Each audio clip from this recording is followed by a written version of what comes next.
Russia is waging a war against Germany, and almost no one has noticed. It's not about tanks or missiles, it's a silent offensive taking place in the air, at sea, and even in space.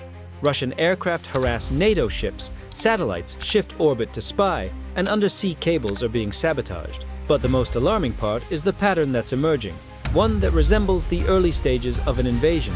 How did Germany become Moscow's main target?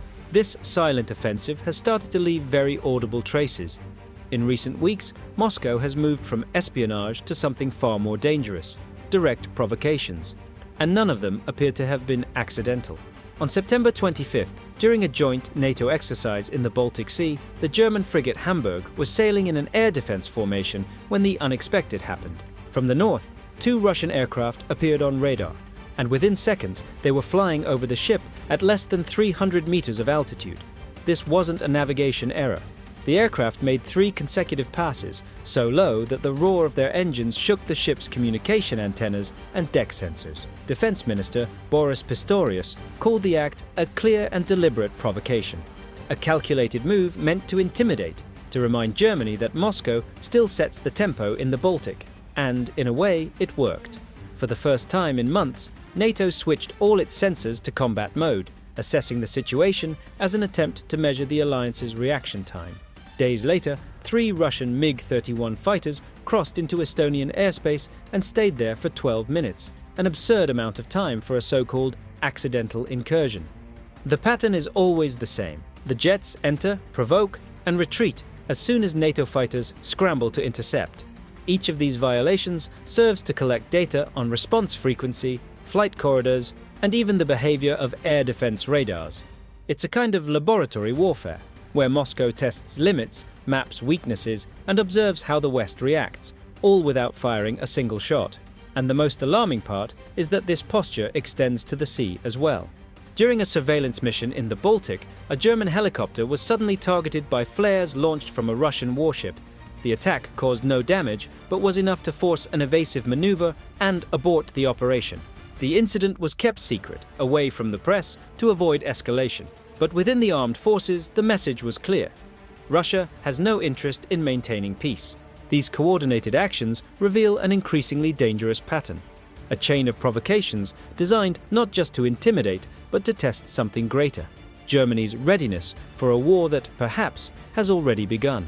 The war that began with planes and ships has now expanded into realms where there are no borders or flags, space, and the ocean floor. And in both environments, Russia operates with the same precision and silence that define its hybrid warfare tactics. In recent months, NATO analysts have detected abnormal movements from Russian and Chinese satellites that were supposed to remain in fixed orbits. In theory, they are communication or scientific observation platforms, but in practice, they've been shifting position toward Western satellites. These are millimeter-precise maneuvers that require high fuel consumption and very specific intentions. In several cases, these satellites have come within less than 50 kilometers of NATO satellites, a dangerously close distance by orbital standards.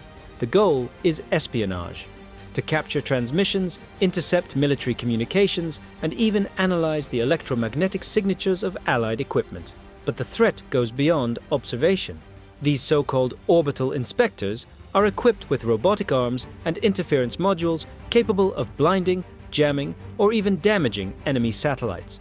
One wrong, or deliberate, move could cause a temporary collapse of communications between bases, aircraft, and Allied ships. And the most alarming part is that when confronted, Moscow simply denies everything, labeling it as routine orbital adjustments. It's the space version of the same tactic used in the Baltic: provoke, deny, and watch the response. Meanwhile, the silent battlefield is also deepening. Since October 2023, multiple undersea communication cables in the Baltic Sea have suffered mysterious damage. These are structures that carry more than 95% of Europe's digital traffic. Finland, Estonia, and Sweden reported nearly simultaneous breaks in different sections, and investigations revealed a clear pattern: Russian and Chinese vessels sailing along cable routes, dragging their anchors in suspicious ways. One of the most serious incidents involved the Sea Lion 1 cable, which connects Finland to Germany.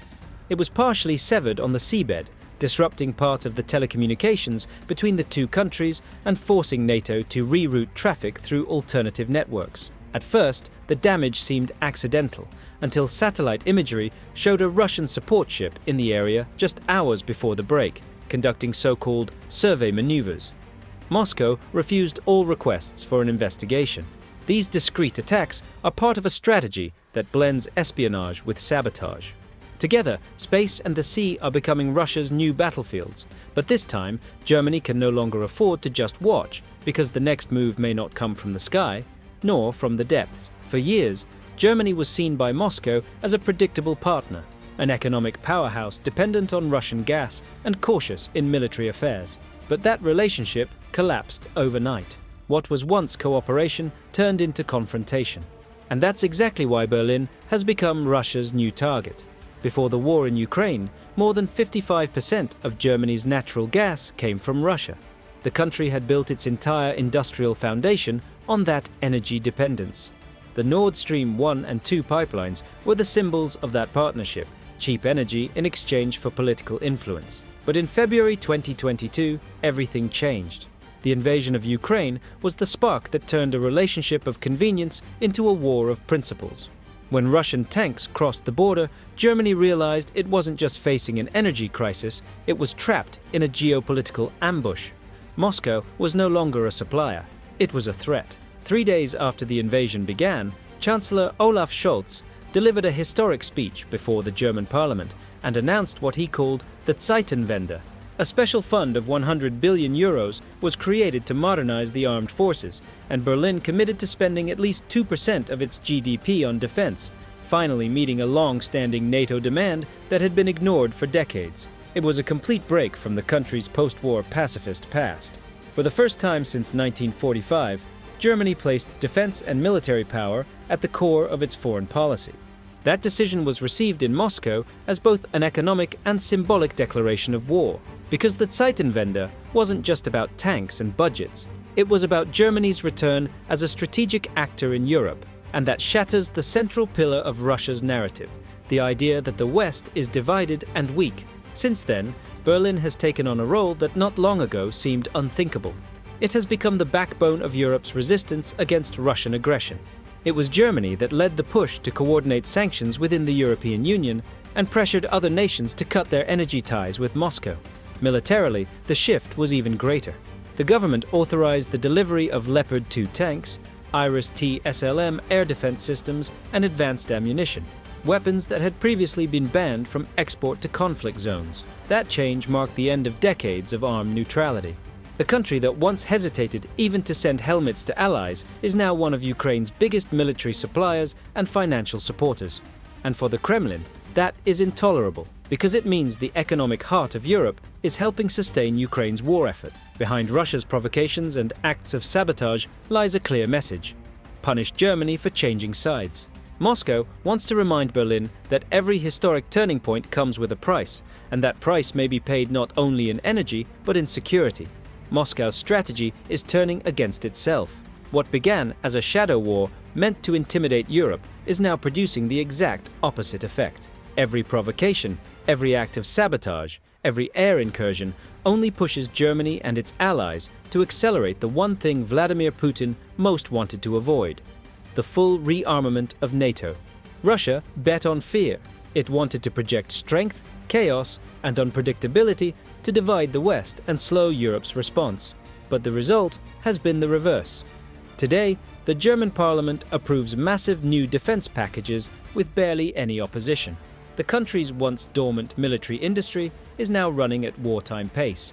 Companies like Rheinmetall and Diehl have resumed large-scale production of armored vehicles, air defense systems, and precision munitions. And the same is happening across Europe.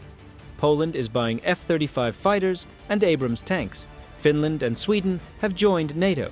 Even traditionally neutral countries like Austria are reviewing their security policies. Moscow wanted a divided continent, and instead, it created an alliance stronger, better armed, and more united than at any time since the Cold War. And the reason is simple. Russia is no longer seen as an invincible power, but as a disorganized threat. The war in Ukraine exposed the weakness of its military. In 3 years of conflict, Moscow has lost more than 15,000 tanks and armored vehicles, hundreds of aircraft, and over 1 million soldiers killed or wounded, according to Western estimates. Russia is struggling to replace equipment, relying on Iranian drones and North Korean ammunition, while NATO expands its arsenals with cutting-edge technology and an industrial capacity Moscow simply cannot match.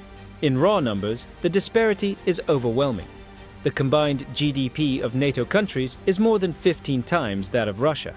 That's why the Kremlin now leans on so-called gray zone tactics, espionage, sabotage, and psychological warfare, hoping to weaken its enemies without direct confrontation. But even that is failing. Every Russian provocation triggers a coordinated response, new sanctions, and deeper military cooperation within the alliance. Putin wanted to stop NATO's expansion, and instead, he pushed it all the way to his borders. Russia's energy dominance is over, and the process is irreversible.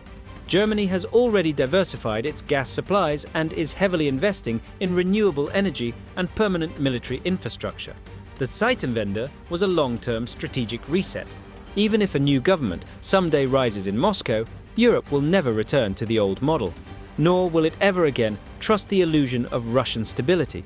Russia's shadow war against Germany has failed in its purpose. Instead of intimidating, it awakened a giant that had remained silent for decades. The country that once depended on Russian gas is now investing in tanks, air defense, and military alliances. What Moscow once saw as Europe's weakest link has become its greatest threat.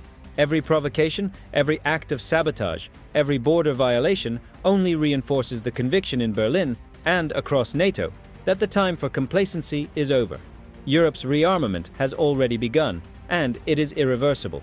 Putin wanted to divide the continent, but instead he united it. He sought to weaken Germany and ended up strengthening the entire alliance. The irony is that in trying to subdue the West, Russia created exactly what it feared most: an armed, united Europe ready to face it. And if you want to see how this war of attrition is actually unfolding on the battlefield, there's a recent case that shows exactly what happens when Russia tries to repeat the same tactics. Ukraine turned what was supposed to be a major Russian mechanized assault into a true graveyard of steel, wiping out entire columns before they even reached the front line. It's the kind of operation that explains why Moscow is running out of options, and why each new offensive ends worse than the last. Click now on the video appearing on your screen and see how Russia tried a large-scale attack and ended up leaving yet another trail of burned metal across the battlefield.